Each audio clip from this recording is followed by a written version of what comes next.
A fiery horse with the speed of light, a cloud of dust, and a hearty hi-yo silver. The Lone Ranger.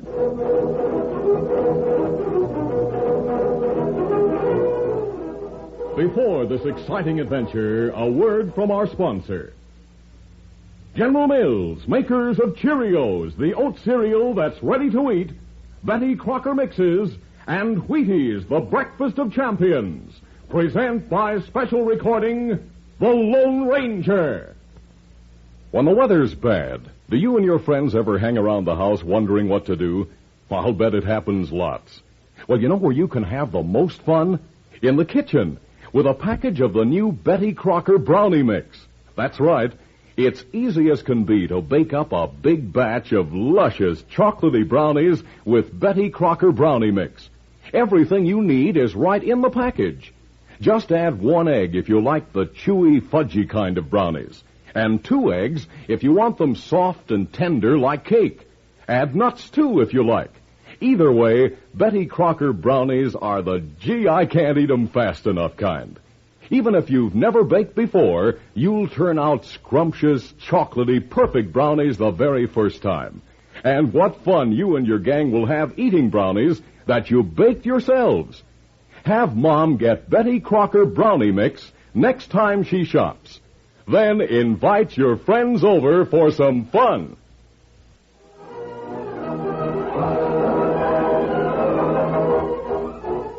With his faithful Indian companion Tonto, the daring and resourceful masked rider of the plains led the fight for law and order in the early western United States.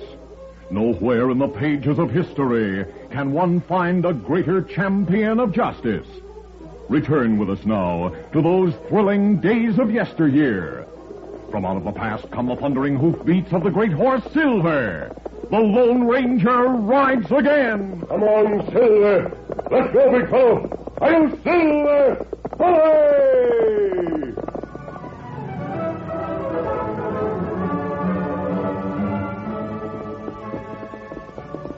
Don Abbott, a young man of 20, rode that Pecos River trail from Laredo northward with a tough-looking companion named Pedro. Ah, the night. She's very beautiful, no?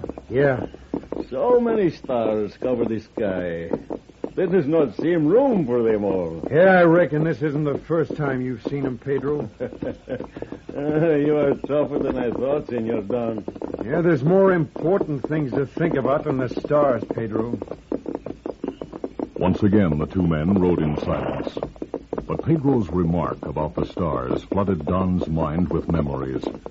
His parents had come west because of his mother's poor health. Don was born in San Antonio, and after his father's death, his mother had taken in sewing for a living. A sweet and religious woman, she had started a Sunday school class, which she had conducted until her death. Pedro's remarks had brought to Don's mind a summer evening when he was 10 years old, just before his mother's death. He remembered vividly what had been said as they sat on the veranda. My, it's a beautiful night. Look at all those stars. Gosh, there must be millions of them. Did God put all those stars up there, Mama? Yes, son. Why? Well, Donnie, I like to think the Heavenly Father put a star up there for each of us here below. Golly, do I have one? I hope so, dear. Perhaps right now it's one of the smallest and dimmest. But I like to think we each make our stars brighter by the good deeds we perform for our fellow men. I hope that someday, Donnie, yours will be one of the brightest. Will I know my star when I see it, Mama? I think so, Donnie. Well, come, dear. It's past your bedtime. We must go in now. Don Abbott glanced upward a moment. Then, with bitterness in his heart, other memories crowded out those of his mother and the stars. He remembered being taken in after his mother's death by a kind-hearted woman whose husband was hard and domineering. Don clenched his teeth as he remembered the days that followed the death of his foster mother. Hard work interspersed with frequent strappings made the few following years unbearable. At 14, he ran away. Then came 6 years of drifting, doing odd jobs, struggling to make his way among men who were tough and ruthless. Until disillusioned, toughened, and bitter, he turned outlaw. Pedro again broke the silence, saying, We are only a few miles from Pecos now, Don. We shall soon reach the hideout. Here, the sooner the better. Senor Steve will meet us there with 2 men. Who is Steve Nash, Pedro? You haven't told me much about him. He is a gambler from the east. I met him a few months ago in Laredo. Well, let's get a move on. I'm anxious to know what this is all about. Eat it. Ándale. Hey. Oh.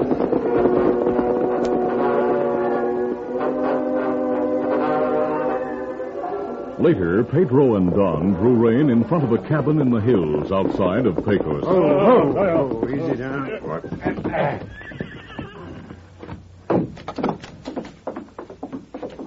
Well, Pedro, we've been waiting for you and your friends. Buenos noches, Senor Steve. This is Don Abbott, the hombre I told you about. Glad to meet you, Don. Meet Sid and Slugger. Howdy. Well, sit down, and I'll tell you what I have in mind. Let's have it, Nash. You don't waste time, do you, Abbott? Nope. Get to the point. Well, here's the setup. I had an uncle, my mother's brother, who owned a big spread not far from here. A cousin of mine, Fred Logan, lived with him, along with Fred's wife and little girl. My uncle died less than a year ago and left everything to Fred, with the stipulation that if Fred dies, his wife and I each get half. Go on. Fred and his wife have never seen me, think I'm still back in St. Louis. When I came out here 6 months ago, I realized how big that ranch is. Where do we come in on this? I'm coming to that. I took a job running the gambling room at the cafe in Pecos. I learned a lot from some of Fred's ranch hands.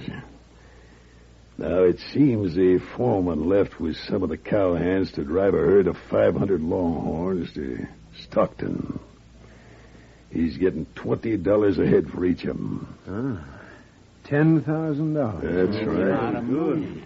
Fred Logan had other business, so he didn't go with him. But I was told he's taking the evening stage tomorrow night to Stockton, then catching the stage back, bringing the cash with him. The returning stage reaches Pecos just after dawn. So we are to hold up the stage and take the cash, no? That's part of it, Pedro. I want Fred Logan out of the way. After we make him get out of the stage, he'll get plugged in. What? Hey, I don't go for killing, Nash. That'll be my job. And for staging the holdup, you 4 each get $2,500 in cash. Caramba. We cannot afford to say no, Senor Don. We both need the dinero. Well, I reckon it's a deal. Good. I'll meet you all here tomorrow night and make further plans. The following afternoon, Tonto, Indian companion to the Lone Ranger, returned to a grove of cottonwoods on the outskirts of Pecos, where the 2 men had stopped to repair worn riding gear. Oh, Scout. Oh, fella. Easy, Scout. Easy, fella. Did you remember to bring the horseshoe nails, Tonto? Me get 'em. Yeah. And Kimasabi, me stop at cafe. See Mexican fella named Pedro, who was with gang near Laredo a few months ago. He's the man who escaped across the border when we moved in on the gang. That's right. Go back to town and keep an eye on him, Tonto. He may be here as a member of another gang. If he rides from town, let me know, and we'll trail him. Me do that. Easy, Scout. Easy, fella. Get him up, Scout.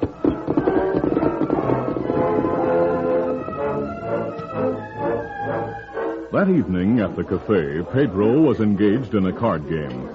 At sundown, Don Abbott sat at a table near the front window, eating supper alone.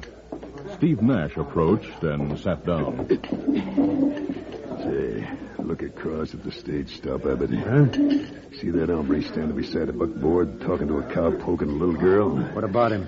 That's Fred Logan, my cousin. He's getting ready to board the stage for Stockton. Don saw a nice-looking, kindly-faced man in his 30s standing beside the buckboard across the street. As he watched, Fred Logan reached up and kissed a pretty, curly-headed little girl about 10. Then he turned and entered the stage station. Don and Steve watched until the buckboard was driven away. Logan don't know what's in store for him in the morning. Well, yeah. Want to come back and join Pedro in a card game? No, I'm tired of hanging around town. Yeah. I think I'll ride back to Hideout and get some rest. Suit you some.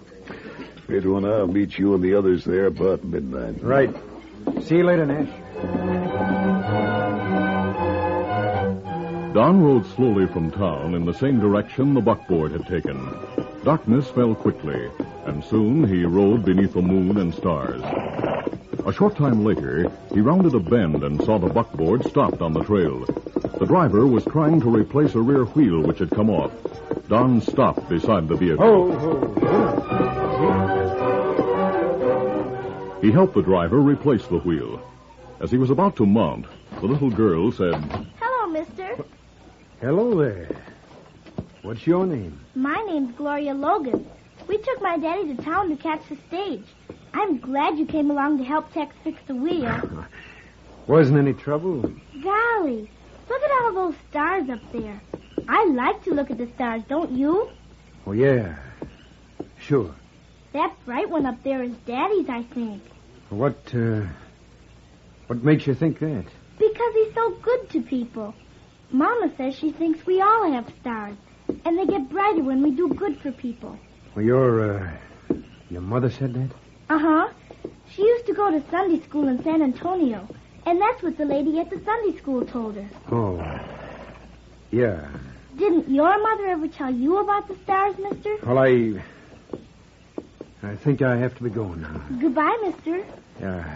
Goodbye. Thanks again, stranger. You're right. Get up there, come on. And it's her old man, Steve Nash, who's going to kill at dawn. Easy, steady, boy.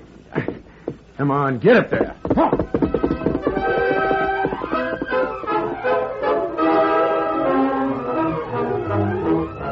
We'll continue our Lone Ranger adventure in just a moment. Sheriff Sam is a boy of 10. He busts right in the robber's den and gets his man because he knows he's got go power from Cheerios. Yes, he's got go power. There he goes. He's feeling his Cheerios. Cheerios. Cheerios. That's Cheerios, the cereal shaped like little letter O's. And those O's stand for oats. The good grain Cheerios is made from. Every delicious spoonful of Cheerios and milk is real muscle-building food. Each spoonful contains vitamins, minerals, and proteins your body needs. Yes, those good things in a Cheerios breakfast do good things for your body. Help you have healthy nerves, good red blood, strong bones and muscles. You can see that Cheerios is made to give you real go power. So make sure you have a Cheerios breakfast every day. Then you'll hear people say, he's feeling his Cheerios.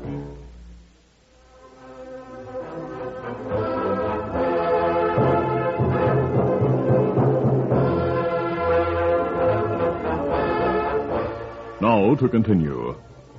The words of little Gloria Logan had moved Don Abbott deeply. He thought it must have been his own mother who had instilled the little fantasy of the stars into the mind of Mrs. Logan. If such were the case, the words spoken by the young lips of little Gloria were as if his own mother were speaking them. Don hesitated a moment, then looked upward searchingly. That bright star, the one Gloria had spoken of as being her father's, seemed to stand out accusingly. The muscles in his jaws tightened as Don suddenly spurred his horse to a gallop. Get up. Come on, get up there.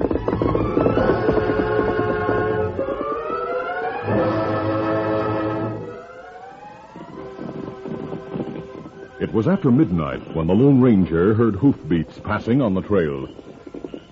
A few minutes later, Tonto returned and drew rein in the grove. Oh, Scout, oh, fella. Easy, Scout. Easy, fella. Well, Tonto, I expected you before this. Well, me wait. Watch, Mexican. Him just leave town with gambler fella. Them ride trail past grove. Yes, I heard them passing. We'll follow them and find out where they go at this late hour. Isn't it? moon is bright, so we shouldn't have any trouble picking up their trail. All right, let's go. Easy, steady, big fella. Scout, easy, fella. Come on, Silver. Come on, Scout. Later, from a stand of trees on a hilltop, the Lone Ranger and Tonto saw the lighted cabin on the slope. Easy, stay now. We'll go closer to that cabin, Tonto. Come on. The two men moved like shadows through the darkness until they approached the cabin. 5 horses over there, Tonto. And what we do? We'll wait and see what those men are up to. So far, we have nothing against any of them except Pedro. If they plan something tonight, we may be able to catch them all red-handed. That's right. We go back to the horses. We can see them from there if they leave the cabin. Come on. The Lone Ranger and Tonto settled down to watchful waiting back among the trees. Just before dawn, the light in the cabin was extinguished. Then they heard the men mounting their horses. Them leaving now. Yes, we'll see where they go. Come on, Tonto. Easy, steady, big easy, Scout, easy, fella. Come on, Silver. Get him up, Scout.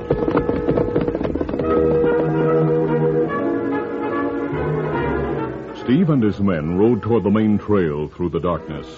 A thin layer of clouds covered the sky by that time, but light from the moon hanging low in the west still broke through. Later, the 5 men waited in hiding for the stage to come along. A faint flush tinged the clouds in the eastern sky, foretelling the advent of dawn.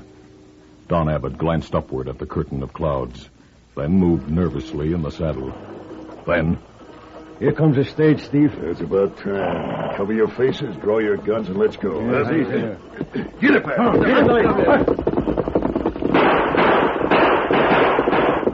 As the outlaws raced from cover, the stage driver, seeing the guard wounded, pulled the horses to a stop. Pedro, cover the driver and guard. Right. Keep your hands away from the guns. You're covered, mister. Get out. Yeah, sure.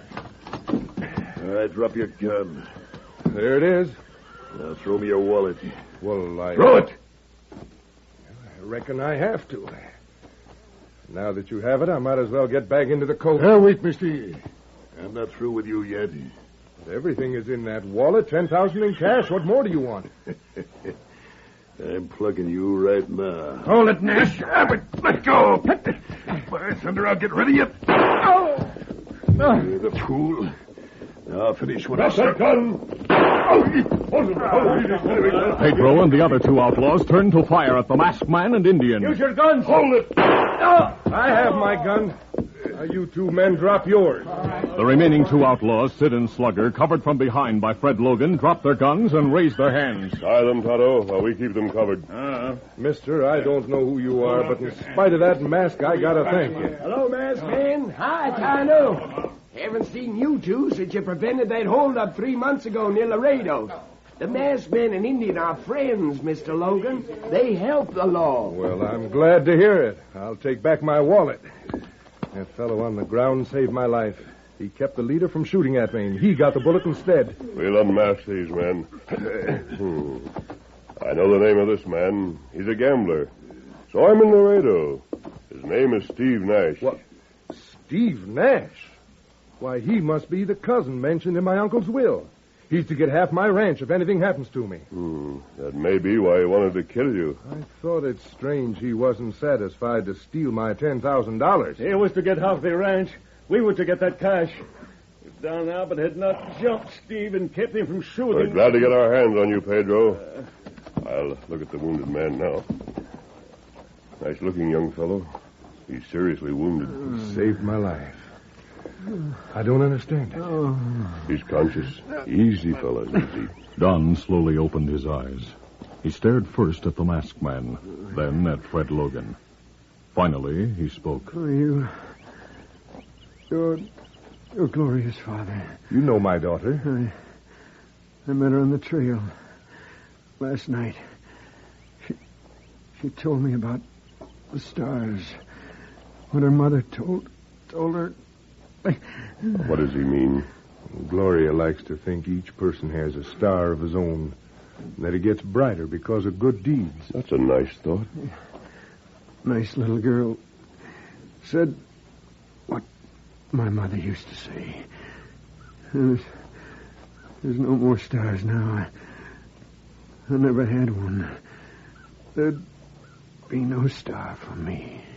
Don paused and stared at the heavens. At that moment, the clouds on the eastern horizon broke. Shining brightly in the faintly reflected light of the rising sun was the morning star. Look. There is a star. The brightest star I ever saw. Yes, Don. I'm sure that must be your star. The brightest of them all. Oh, thanks, mister. Mom, I found it. My star. He said so. Well, is he? He's unconscious. But I'm sure with proper care, he'll get well. I'll bandage his wound now. Quickly and expertly, the Lone Ranger bandaged Don's wound, then attended to Pedro and Steve and the guard. When he had finished, Fred said, Mister, I'll take the young man straight into town on the stage and see that he gets medical care. Take the 2 wounded outlaws with you. They're both tied. Turn them over to the sheriff. My Indian friend and I'll go ahead with the other 2. 2 fellas, not wounded. Tied to horses, Kemosabe. Good. The young man is also a prisoner, Mr. Logan. But I'm sure when you testify for him, the court will be lenient with him. I'll always be his friend, mister. Good. We'll leave now and see you in town. Adios, everybody. Goodbye. Easy, steady, big fellow. Easy, Scout, easy, fella. All right. Get going, you 2. Come on, get up there. One, two there. Come up, Scout. Driver, who is that masked man? Mr. Logan, he's one of the finest hombres in the West. Tough, like when he rode in shooting, and kind-hearted, like when he talked to the young fella about the star. Yes, sir, there's none finer than the Lone Ranger. Hail Silver!